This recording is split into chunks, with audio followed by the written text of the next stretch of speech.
Assalamualaikum warahmatullahi wabarakatuh. Selamat sore buat teman-teman semua dimanapun Anda berada. Kembali lagi bersama Zona Forex. Hari ini Zona Forex akan memberikan gambaran review dari pergerakan XAUUSD. Seperti apa perkembangannya untuk market XAUUSD saat ini, langsung aja kita lihat di chart. Dan tentunya posisi saat ini ya, kalau kita perhatikan dari struktur yang terbentuk dari pergerakan sesi Asia sampai dengan sesi Eropa, di mana pembukaan tadi pagi membentuk sebuah area long legs doji ya di time frame 4 jam. Kemudian dikonfirmasi lagi impulsif bearish yang cukup besar dari area 1939 ya, poin 23. Terjadi penurunan yang cukup signifikan sampai mendekati area 1925.71. Dan kemudian di pukul sesi Eropa sore tadi sempat terjadi penguatan, tapi hanya sebatas di area 1934. Kemudian terjadi penurunan impulsif, penurunan yang cukup signifikan juga ya. Artinya memang dorongan yang terjadi sampai dengan posisi saat ini, tadinya kan kita gambarkan memang ada koreksi ya di area 50%, tapi tidak mampu bergerak yang cukup tinggi atau mendekati wilayah resisten berikutnya, yaitu 1942.41. Terjadi pergerakan di area antara 50% ya, 1929.82.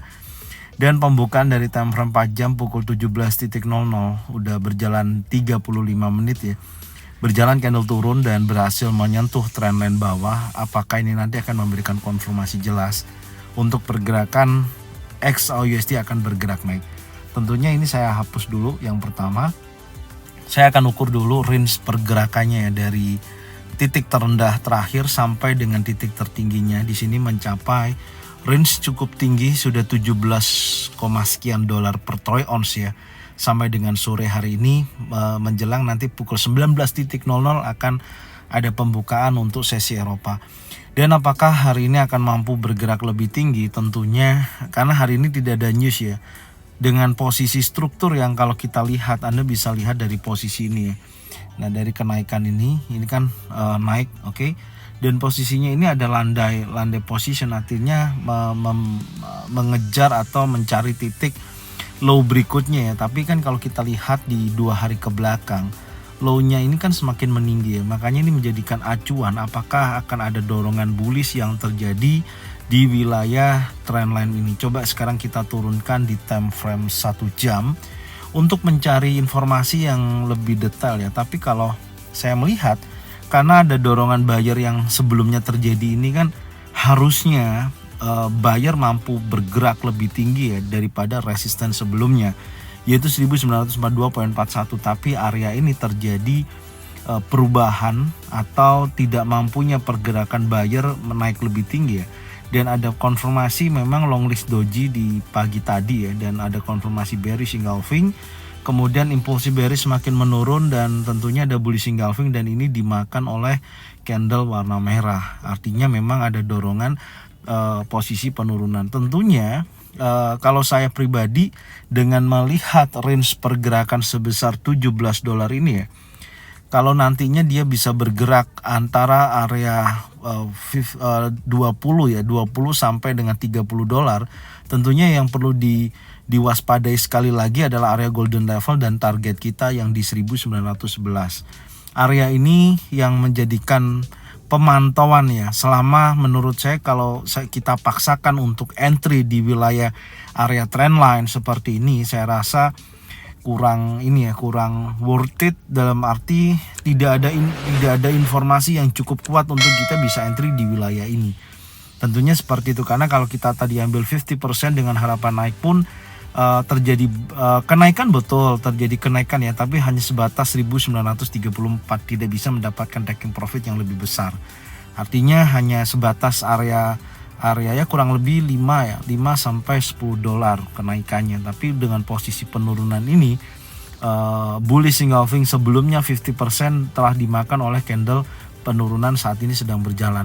Tentunya yang menjadikan uji berikutnya adalah trendline ini yang saya tarik dari low-nya ini yang semakin meninggi ya. Bisa juga ini posisinya akan terjadi penurunan menuju area golden level. Dan saya akan memastikan buat teman-teman semua, informasi yang berusaha saya sampaikan untuk nantinya sesi Amerika ya, kecenderungannya menurut saya akan menguji dua informasi ini, antara area golden level ya, nanti kalau area ini ada potensi pembentukan bullish engulfing, bullish pin bar, bisa buy, pasang stop loss di bawah tentunya, yaitu di area 61,8%, 1914.01 sampai dengan 1919.43, baru kita targetkan untuk kenaikan yang lebih tinggi.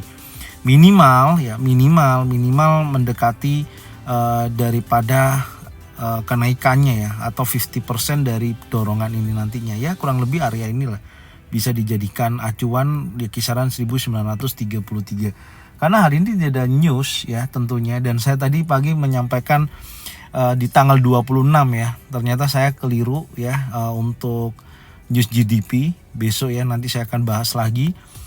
Dan tentunya area golden level ini menjadikan titik pantau, itu yang pertama. Yang kedua, titik pantau berikutnya catatannya tadi ya, kalau tidak ada pattern terbentuk baik single pattern, double pattern atau triple pattern menunjukkan reversal kenaikan, jangan buy dulu. Tapi kalau ternyata patternnya adalah impulsive bearish, jangan entry ya. Target berikutnya adalah wilayah di kisaran 1911 yang menjadikan titik pemantauan kita, baru target taking profitnya di kisaran area ini, yaitu 1933 antara 32 area tersebut. Oke, jadi gambarannya seperti ini ya, karena tentunya tidak kurang tidak lebih sih pergerakannya hanya sebatas area ini ya, karena tidak ada news, maka ya pergerakannya tidak menunjukkan potensi yang cukup signifikan. Tapi sekarang kita tidak ada salahnya kita coba tengok untuk indeks dolar ya, time frame 1 jam. Nah, indeks dolar memang terlihat dorongan buyernya cukup kuat ya. Anda bisa lihat ini tadi skema yang saya sampaikan waktu analisa pagi ya. Ini ada bullish engulfing, ini juga ada bullish engulfing, time frame 1 jam. Besar kemungkinan akan menuju ke area trendline yang biru ini, dan kecenderungannya memang membentuk sebuah potensi pergerakan chart pattern diamond ya. Terlihat seperti diamond memang setelah gagalnya dia break area trendline hari ini, dan ada penolakan pas ya di sini, dan ada bullish engulfing, dan sekarang mencoba untuk bergerak naik. Maka saya pastikan tadi saya sampaikan juga dari pagi ya, kalau indeks dolar bergerak di atas daripada opennya artinya memang menguat, dan di sini semakin kuat kalau dia bergerak menuju area trendline, dan dampaknya kepada pergerakan untuk XAU-USD pasti akan terjadi penurunan, intinya di situ. Makanya kalau kita lihat untuk XAU-USD saat ini sampai dengan sesi Eropa masih dalam tekanan seller ya, masih melemah, posisinya belum ada perubahan, belum ada pattern yang terbentuk, maka kita pantau area golden level dan area target 1911 sampai dengan 1919. Apakah nanti ada potensi pembalikan di wilayah ini untuk menunjukkan kenaikannya. Secara keseluruhan memang pergerakan sebenarnya XAU ini masih bergerak terbatas ya, atau konsolidasi. Lebih tepatnya memang menunggu hasil GDP Amerika besok ya, apakah akan menguat atau melemah. Dengan prediksinya saat ini kan GDP-nya turun ya. Nah, itu nanti akan sangat berpengaruh kepada pergerakan XAU-USD itu sendiri, karena dampaknya kepada dolar cukup besar. Dan keputusan The Fed juga sangat dipengaruhi indikator utama The Fed atau si Jeremy Powell dalam nantinya ya, tanggal 1 Februari baik akan menaikkan sebesar 50 atau 25 basis poin dari kondisi GDP Amerika besok. Tentunya untuk lebih detailnya insya Allah nanti saya akan buatkan video atau saya akan bahas di indeks dolar ataupun di XAU-USD. Ya, tunggu aja nanti ya informasinya lebih lanjut. Mungkin ini yang bisa saya sampaikan sore hari ini. Semoga informasi ini bermanfaat. Dan jangan lupa selalu bagikan support channel Zona Forex ke teman-teman kalian semua, supaya mereka semua bisa mendapatkan manfaat yang sama. Serta jangan lupa subscribe, like, komen, dan bunyikan loncengnya bisa mendapatkan notifikasi dari Zona Forex. Thank you buat semuanya. Salam profit konsisten. Assalamualaikum warahmatullahi wabarakatuh.